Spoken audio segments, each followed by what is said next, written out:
Professors, ये सारे लोगों को बनाने के लिए कुछ संस्थाएं हैं। मैं आज तक तलाश कर रहा हूँ कि कोई ऐसी संस्था है क्या जहाँ पर एक बच्चा पढ़ने के लिए जाए और एक सफल उद्यमी बन के बाहर निकले। ये सफल उद्यमी, तो ऐसी कोई संस्था मुझे नहीं मिली, आपको मिली तो जरूर। स्मार्ट बिजनेस से तरीके से काम किया जाए। स्मार्ट बिजनेस ये थोड़ा सा नया कॉन्सेप्ट लगेगा, क्योंकि बिजनेस करना तो सब कोई जान रहे हैं, धीरे धीरे सीख भी रहे हैं, बढ़ भी रहे हैं, कुछ लोग बताने वाले भी आ गए। पर स्मार्ट बिजनेस क्या है? छोटा सा उदाहरण फटाफट। एक चाय वाला था, वो डिस्पोजल, एक बंदा था जो डिस्पोजल ग्लास बनाता था, कप का डिस्पोजल कप बनाते थे चाय के।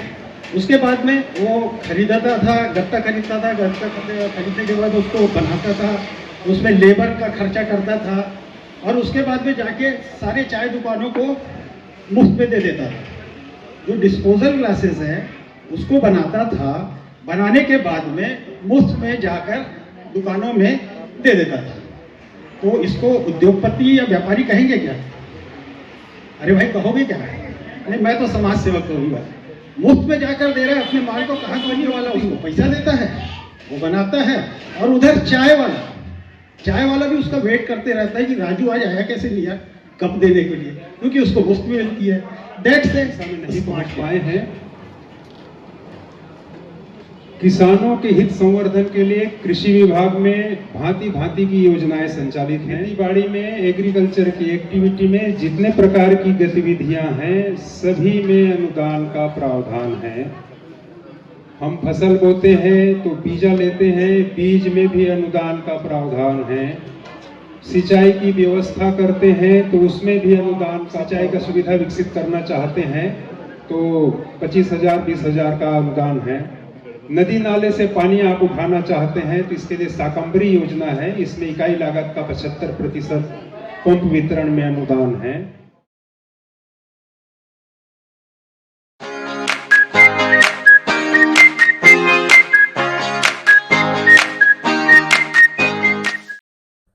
नमस्कार मित्रों, मैं वीरेंद्र कुमार। आप देखना शुरू कर चुके हैं सुकृति इंडिया। मित्रों, आज हम बात करेंगे भिलाई में हुए कार्यक्रम की, जो पिछले 18-19 जनवरी को भिलाई में हुआ था। विभिन्न एरिया के एक्सपर्ट लोग जो है उसमें शामिल हुए थे और उन्होंने वहां पर बहुत अच्छी अच्छी जानकारियां प्रदान की थी।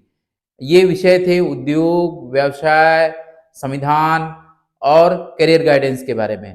तो आज हम बात करेंगे कृषि विभाग के बारे में और इसके साथ ही साथ बात करेंगे उद्योग के बारे में। तो उद्योग विभाग के एक्सपर्ट संजय गटघाते जी, जो कि उद्योग विभाग में संचालक हैं रायपुर में, वो आज जो है ये बताने की कोशिश करेंगे कि हम उद्योगपति कैसे बन सकते हैं और उद्योग की दिशा में किस तरह से हम आगे बढ़ सकते हैं। उसी तरह से अश्वनी बंजारा जी ये बताने की कोशिश करेंगे कि उनके विभाग में क्या क्या योजनाएं चल रही है और ये योजनाएं हमारे लिए किस तरह से उपयोगी हो सकती हैं। तो आइए सुनते हैं दोनों को। त्रिपूर्ण जय भीम, आप सभी को जय भीम। रिटर्न नहीं आया, जय भीम नहीं बोले आपने, बहुत स्लो आया, थोड़ा तेज से बोलिए ना। Thank you. ऐसा लग रहा है कि वाकई में भीम के बच्चे सामने बैठे हुए हैं और हम लोग आज कुछ सीखने और समझने के लिए आए हुए हैं।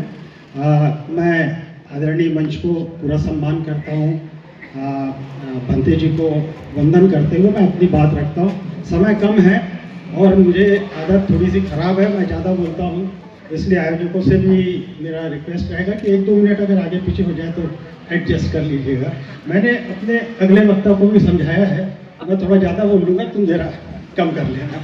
तो इस तरीके से चूँकि एंटरप्रेन्योरशिप डेवलपमेंट की बात है, एक छोटा सा प्रश्न ये जानना चाहता हूँ कि आप लोगों को, मुझे नहीं मालूम इसलिए पूछना चाह रहा था कि आप लोग को ये मालूम होगा ऐसी संस्थाएं जहाँ पे अच्छे इंजीनियर्स बनाए जा सकते हैं, है ना? कुछ तो ऐसी संस्थाएं जानते होंगे आप। ऐसी संस्थाएं भी जानते होंगे जहाँ पे डॉक्टर्स बनाए जाते हैं, अच्छे वकील, अच्छे प्रोफेसर्स, ये सारे लोगों को बनाने के लिए कुछ संस्थाएं हैं। मैं आज तक तलाश कर रहा हूँ कि कोई ऐसी संस्था है क्या जहाँ पर एक बच्चा पढ़ने के लिए जाए और एक सफल उद्यमी बन के बाहर निकले। ये सफल उद्यमी, तो ऐसी कोई संस्था मुझे नहीं मिली, आपको मिली तो जरूर बताइएगा। लेकिन ऐसे जो कार्यक्रम होते हैं, इन कार्यक्रमों के माध्यम से कान खुले रखकर यदि अपन यहाँ के श्रोताओं को, यहाँ के जो माननीय वक्ता आते हैं, इनको सुनते हैं, समझते हैं और अंगीकृत करते हैं तो शायद ऐसी संस्थाएं इन्हीं के माध्यम से अच्छे उद्योगपतियों को, व्यवसायियों को, सेवा प्रदाय करने वालों को तैयार कर सकती है।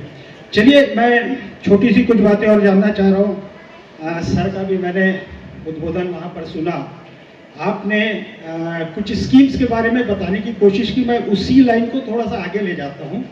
एक्चुअल में मैं भरोसा करता हूँ, बिजनेस में तो करता हूँ, उद्योग में भी करता हूँ, लेकिन मैं ये जानना चाह रहा हूँ कि क्यों ना बिजनेस को स्मार्ट बिजनेस से तरीके से काम किया जाए। स्मार्ट बिजनेस, ये थोड़ा सा नया कॉन्सेप्ट लगेगा, क्योंकि बिजनेस करना तो सब कोई जान रहे हैं, धीरे धीरे सीख भी रहे हैं, बढ़ भी रहे हैं, कुछ लोग बताने वाले भी आ गए हैं। पर स्मार्ट बिजनेस क्या है? छोटा सा उदाहरण फटाफट। एक चाय वाला था, वो डिस्पोजल, एक बंदा था जो डिस्पोजल ग्लास बनाता था, कप का। डिस्पोजल कप बनाते थे चाय के। उसके बाद में वो खरीदता था, गत्ता खरीदता था, गत्ता खरीदने के बाद उसको बनाता था, उसमें लेबर का खर्चा करता था, और उसके बाद में जाके सारे चाय दुकानों को मुफ्त में दे देता था। जो डिस्पोजल ग्लासेस हैं उसको बनाता था, बनाने के बाद में मुफ्त में जाकर दुकानों में दे देता था। तो इसको उद्योगपति या व्यापारी कहेंगे क्या? अरे भाई, कहोगे क्या? नहीं, मैं तो समाज सेवक कहूँगा। मुफ्त में जाकर दे रहा है अपने माल को, कहाँ का उद्योगपति हुआ? हो सकता है क्या? नहीं हो सकता। दैट मीन्स ये है कि यहाँ पे अब उसकी स्मार्टनेस क्या थी, उद्योगपति कैसे कहलाया? उसकी स्मार्टनेस केवल इतनी थी कि उसने टाटा टी वाले के साथ में टाई अप किया कि भाई, मैं आपका एड जो है, आप चाय बनाते हैं, मैं चाय वाले उपभोक्ताओं को देता हूँ। उसने अपने सारे डिस्पोजल में टाटा टी की एड अपने कप में रखा है।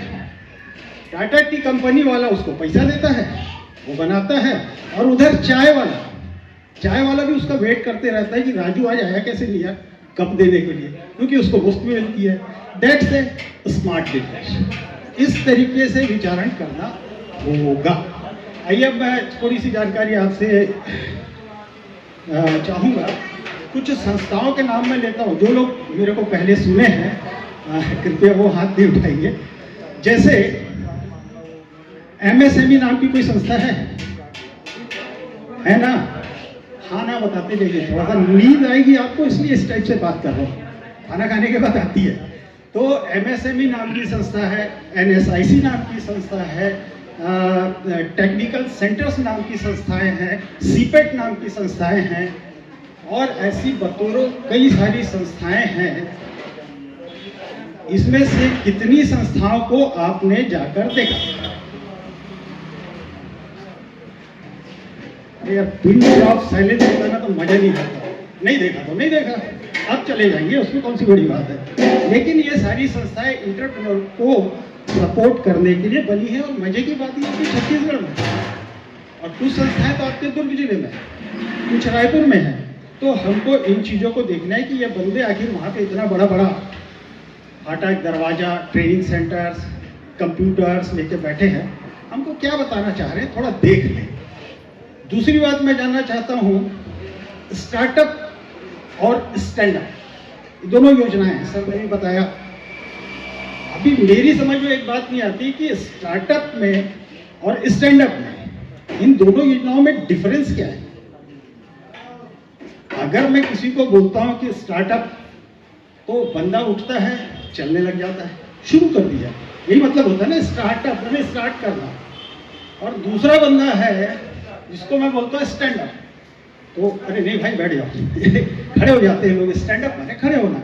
लेकिन अगर ये दो अलग अलग स्कीम बनी है गवर्नमेंट ऑफ इंडिया की, तो इसमें डिफरेंसेस क्या है, ये जानना, ये समझना बहुत जरूरी है। और ये किसी क्लासरूम में आपको नहीं बताया जाएगा। प्रॉब्लम ये है, प्रॉब्लम ये नहीं है कि स्कीम्स नहीं है, प्रॉब्लम ये है कि मुझे उसकी जानकारी नहीं है। अब जानकारी कौन देगा?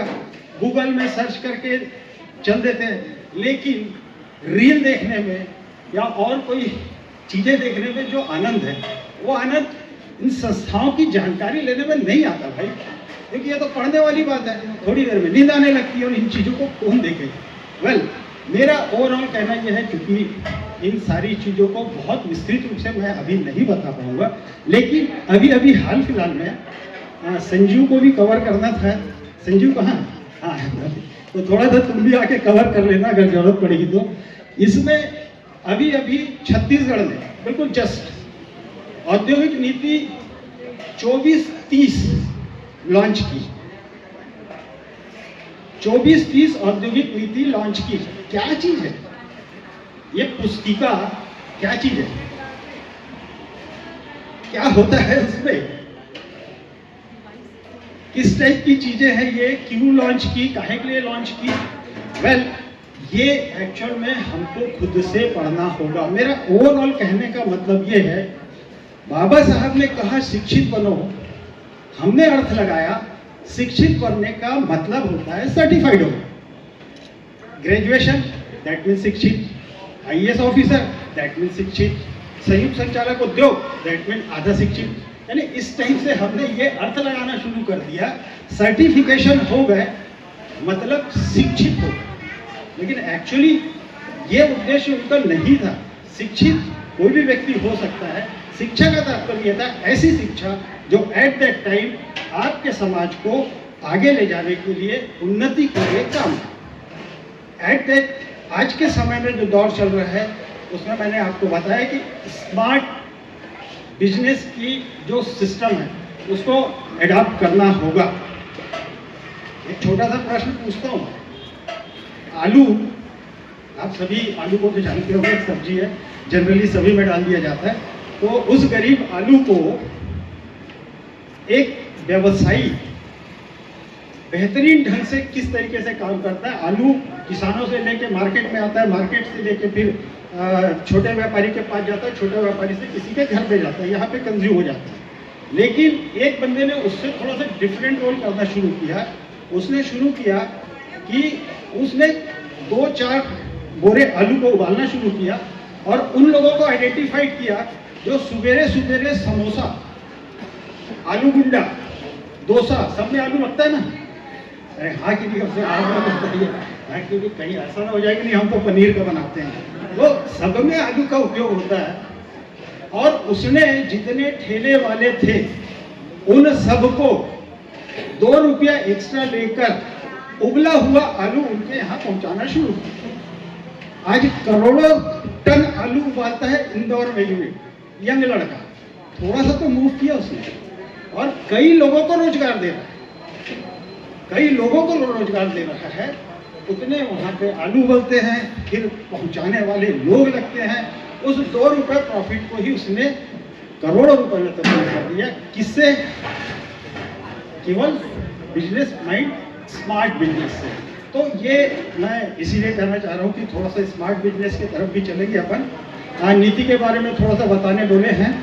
और नीति की जहाँ तक बात है, औद्योगिक नीति में जो अभी मुख्य पहलू आया है वो पहलू है सर्विस सेक्टर। आप सभी जानते हैं 3 प्रकार से धंधे किए जाते हैं, 3 प्रकार से काम किए जाते हैं। एक होता है मैन्युफैक्चरिंग सेक्टर, जिसमें कुछ चीज़ हम बना लेते हैं। दूसरा होता है सर्विस सेक्टर, जिसमें कोई चीज़ लाते हैं, उसका उपयोग करते हुए लोगों को सेवाएं देते हैं। और तीसरा होता है आपका ट्रेडिंग सेक्टर, मतलब उधर से लाया, 10 रुपये में खरीद के लाए और 11 रुपये में बेच दिए। ट्रेडिंग, उसमें किसी प्रकार का कोई चेंजेस नहीं आया। ये 3 ही प्रकार के व्यवसाय आज के समय में चलते हैं। तो इन 3 प्रकार की चीज़ों में ट्रेडिंग के लिए, ट्रेडिंग मतलब कुछ, मैं कलकत्ता गया, 10 किलो बनियान खरीद लाया और उसको यहाँ लाके बेचा, इस तरीके की व्यवस्था ट्रेडिंग कहलाती है। जिसमें लोन पोर्शन, बैंकिंग, अभी सर की भी क्लास चल रही थी, तो एक प्रॉब्लम, जनरली जो प्रॉब्लम आता है, मैं जहाँ जाता हूँ वहाँ पर भी ये प्रॉब्लम आता है। तो जनरली ये प्रॉब्लम आता है कि मुझे बैंक वाला लोन नहीं देता। बड़ा यक्ष प्रश्न है और हमेशा सामने खड़ा रहता है और हर किसी के सामने खड़ा रहता है। तो व्यवस्था ये है, सर ने भी बताने की कोशिश की और यही बताया कि सबसे पहले तेरा जो प्रोजेक्ट है बंदे, उस प्रोजेक्ट को ठीक से स्टडी तो कर ले। और स्टडी का मतलब ये नहीं कि सिर्फ क्या बनाने वाला हो वहां तक की जानकारी रखो। स्टडी का मतलब यह है कि 2 साल के अंदर, 5 साल के अंदर तू रिकमेंड कर पाएगा कि नहीं कर पाएगा। आप भी किसी को, कोई आपसे मांगता है, मैं आपसे आके बोलता हूँ कि अभी घर रायपुर जाने के लिए पैसा वैसा नहीं है, 200-500 रुपये उधारी दे दीजिए, तो आप देखते हैं यार ये बंदा 500 वापस करेगा कि नहीं करेगा। तो बैंक में जो पैसा एक्चुअली वो हमारा ही है, हम सबका है, तो वो क्यों नहीं देखेगा थोड़ा सा। तो इन बातों को ध्यान रखते हुए हम लोगों को बिजनेस में, जैसे मैंने आपको बताया, 2-3 संस्थाओं का नाम बताया, आप सिपेट चले जाइए, जरूर देखिए, रायपुर में भनपुरी में स्थापित है। और दूसरा आप जाइए MSME टेक्निकल सेंटर, ये यही बोरसी में है, उसको जरूर देखिए, देखने में कोई हर्जा नहीं, एक बार देखिए जरूर। उसको देखने के बाद में 2 चीज़ें देखिए। एक रिक्वेस्ट करूँगा, अगर मॉल वगैरह जाते हैं, आप लोग जाते ही होंगे, रायपुर में सिटी सेंटर मॉल में 36 INC है, INC 36 INC, वहाँ पर स्टार्टअप के लिए बहुत अच्छा इकोसिस्टम डेवलपमेंट किया गया है, जाकर जरूर देखिए प्लीज़, अच्छा लगेगा। तो इन चीज़ों को अगर आप जाकर देखेंगे, एंटरप्रेन्योरशिप धीरे धीरे आपके अंदर आएगी, आपके अंदर जो दिमाग में जो भी आइडिया है वो जरूर उसमें आप सक्सेस होंगे, ऐसा मैं उम्मीद करता हूँ। मंच मुझे उपलब्ध कराया गया, इसके लिए थैंक यू वेरी मच। आप सभी ने ध्यानपूर्वक सुना, इसके लिए बहुत बहुत धन्यवाद। जय हिंद। बहुत बहुत धन्यवाद सर। हम नहीं पहुंच पाए हैं। किसानों के हित संवर्धन के लिए कृषि विभाग में भांति भांति की योजनाएं संचालित हैं। आसंदी से मुझे अल्प समय में अपने बात रखने के निर्देश हुए हैं, मैं संक्षेप में ही बताऊंगा। 2 प्रकार की योजनाएं होती हैं, एक केंद्र प्रवर्तित योजनाएं होती हैं और दूसरी राज्य पोषित योजनाएं होती हैं। हम खेती बाड़ी की बात करते हैं, कृषि की बात करते हैं, तो मिट्टी के स्वास्थ्य से खेती की शुरुआत करते हैं। हमारी मिट्टी कैसी है, क्या अम्लीय है, क्या क्षारीय है, उसके सेहत के बारे में जानना हमको बहुत जरूरी है। इसके लिए नमूने जांच करा के हम अपने मिट्टी परीक्षण प्रयोगशाला के माध्यम से देखते हैं कि उनकी सेहत कैसी है और उसके हिसाब से उपचार की व्यवस्था करते हैं, चाहे चूना डालें चाहे जिप्सम डालें। इन सब में अनुदान का प्रावधान है, 500 रुपया या 50% प्रति हेक्टेयर, जो कम होगा। इसी प्रकार से खेती बाड़ी में, एग्रीकल्चर की एक्टिविटी में जितने प्रकार की गतिविधियां हैं, सभी में अनुदान का प्रावधान है। हम फसल बोते हैं तो बीजा लेते हैं, बीज में भी अनुदान का प्रावधान है। सिंचाई की व्यवस्था करते हैं तो उसमें भी अनुदान का प्रावधान है। किसान समृद्धि नामक योजना है, यदि हमारे पास खेत में भूमिगत जल जो है पर्याप्त मात्रा में है तो किसान समृद्धि योजना से हम लाभान्वित हो सकते हैं। इसके लिए आपको 43,000 रुपये का पंप खनन और पंप स्थापना में अनुदान का प्रावधान है। यदि आपका नदी के किनारे का खेत है, सेलो ट्यूबवेल जहां स्थापित हो सकता है, वहां आप सिंचाई का सुविधा विकसित करना चाहते हैं तो 25,000 20,000 का अनुदान है। नदी नाले से पानी आप उठाना चाहते हैं तो इसके लिए शाकंभरी योजना है, इसमें इकाई लागत का 75% पंप वितरण में अनुदान है। इसके बाद आप फसल बो लेते हैं, फसल बोने की बारी आती है तो आप कृषि यंत्र की तरफ जाते हैं, हल के लिए जाते हैं। मतलब कृषि का आज के समय में बहुत ज़्यादा श्रम साध्य होने के कारण कृषि यंत्रीकरण की नितांत आवश्यकता है। तो कृषि यंत्रीकरण के क्षेत्र में बहुत सारी योजनाएं हैं और बहुत बड़ी बड़ी राशि इसमें सब्सिडी के रूप में उपलब्ध है। इसके लिए जो एग्रीकल्चर मैकेनाइजेशन जिस पार्ट को देखता है कृषि विभाग का, उसको चैम्प्स प्रकोष्ठ बोलते हैं, बीज निगम के माध्यम से संचालित होता है। हस्तचलित, बैल चलित और शक्ति चलित सभी प्रकार के यंत्र योजनाओं में वितरित होते हैं। तो जो बड़ा यंत्र है उसमें बड़ी सब्सिडी है और बहुत लोकप्रिय भी है और इसमें बहुत लंबी लाइन लगी रहती है। हमारे जितने हितग्राही इसका लाभ लेना चाहते हैं, हम पूरे को लाभान्वित नहीं कर पाते हैं। ट्रैक्टर इसमें महत्वपूर्ण यंत्र है। 8 हार्स पावर से लेकर के 70 हार्स पावर तक के ट्रैक्टर अनुदान पर उपलब्ध है। तो जो इसका इकाई लागत रहता है उसका 50% अनुसूचित जाति, जनजाति, महिला और सीमांत किसान, महिला और सीमांत किसान कहते हैं कि इसमें सामान्य श्रेणी, ओबीसी श्रेणी के भी किसान शामिल होते हैं। यदि वो महिला है और सीमांत है तो सीमांत से आशय छोटा किसान, 1 हेक्टेयर से कम है। तो इन किसानों को ये लगभग 10 लाख का आप ट्रैक्टर लेते हैं तो 5 लाख के आसपास आपको सब्सिडी मिलेगी। यदि 10 लाख से ज़्यादा की अपन कोई मशीन लेना चाहते हैं तो उसमें लगभग 40% सब्सिडी का प्रावधान है। प्रथम आओ प्रथम पाओ के सिस्टम के तहत ये होता है। ऑनलाइन इसका एप्लीकेशन भरने का रहता है। ऑनलाइन आवेदन आप कृषि विभाग के कार्यालय के माध्यम से, बीज निगम के जिला प्रबंधक के माध्यम से, या जहां से आप क्रय करना चाहते हैं उस डिस्ट्रीब्यूटर के माध्यम से भी ऑनलाइन आवेदन कर सकते हैं। राजस्व रिकॉर्ड की आवश्यकता पड़ती है, वहां से ऑनलाइन फिर जो है आवेदन बीज निगम के मुख्यालय में जाता है, वहां से स्वीकृति मिलती है, उसके बाद आप जो है उस यंत्र को उठा सकते हैं। ये ट्रैक्टर की ही बात नहीं है, कंबाइंड हार्वेस्टर भी आज के डेट में सब्सिडी पे उपलब्ध है। 60 लाख रुपये तक के यंत्र आप ले सकते हैं और इसमें अधिकतम जो सीमा रहेगी सब्सिडी की वो 40% सब्सिडी होगी।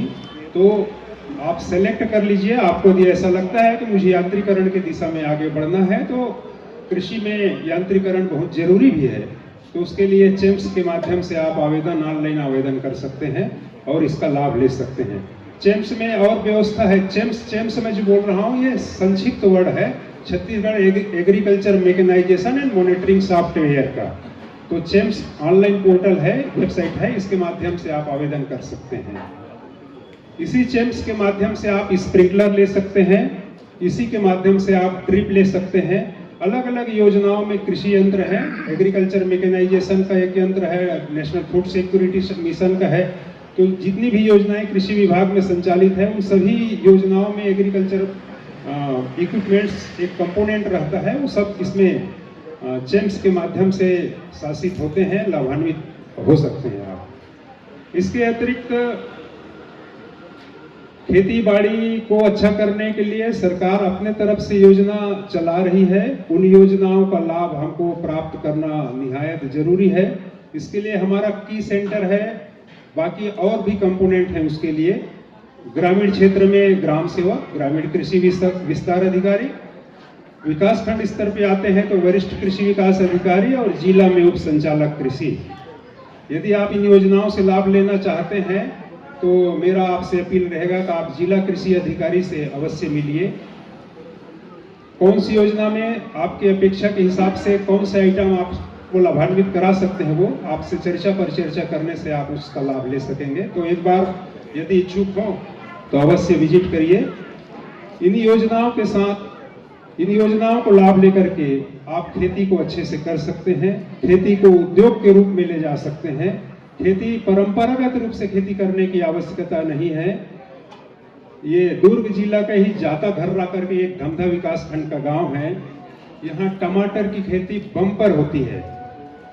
किसान सिर्फ खेती करता है, बाकी मार्केटिंग के लिए हरियाणा से, पंजाब से, अलग अलग प्रांतों से किसान खुद आके ले जाते हैं, व्यापारी खुद आके ले जाते हैं। उनको कोई टेंशन की आवश्यकता नहीं है। खेती को उस स्केल पे करने की आवश्यकता है। खेती श्रम मांगता है, समय मांगता है, उसको दीजिए, आपको लाभ मिलेगा। खेती बाड़ी से संबंधित उद्योग व्यवसाय या व्यवसाय कहें तो आप यदि कृषि स्नातक है या विज्ञान स्नातक है जिसमें फिजिक्स केमिस्ट्री आता है, उससे आप स्नातक हैं तो लाइसेंस लेके बीज का, खाद का, कीटनाशक का भी धंधा कर सकते हैं। यदि आप उत्पादक किसान हैं, आपको लगता है कि मैं अच्छा उत्पादन करता हूं और उसका मुझे अच्छा मूल्य मिले, तो इसके लिए आप जो है बीज निगम में अपना पंजीयन करा सकते हैं। धान की आपको राज्य सरकार 3100 रुपया में खरीदी करती है और यदि आप बीज निगम के माध्यम से उत्पादक किसान के रूप में बीज अपना उपार्जन करवाते हैं, पंजीयन करवाते हैं, तो आपको लगभग 3700-3800 रुपया प्रति क्विंटल मिलता है। तो बताने को, बोलने को बहुत सी बातें हैं, पर मुझे निर्देश प्राप्त हुए हैं कि मैं अपनी वाणी को यही विराम दूं। तो आप सबको नमस्कार करते हुए मैं अपनी वाणी को विराम देता हूं। धन्यवाद। तो मित्रों, आपको यह वीडियो कैसा लगा कमेंट करके बताइएगा। हमारे दोनों ही एक्सपर्ट ने जो है, संजय गडकाते जी ने और अश्वनी बंजारा जी ने अपने अपने विभाग के विभिन्न योजनाओं के बारे में जानकारी दी। आपको यह जानकारी कैसी लगी कमेंट करके बताइएगा। मिलते हैं अगले वीडियो में। बहुत बहुत धन्यवाद। Thank you very much. नमस्कार।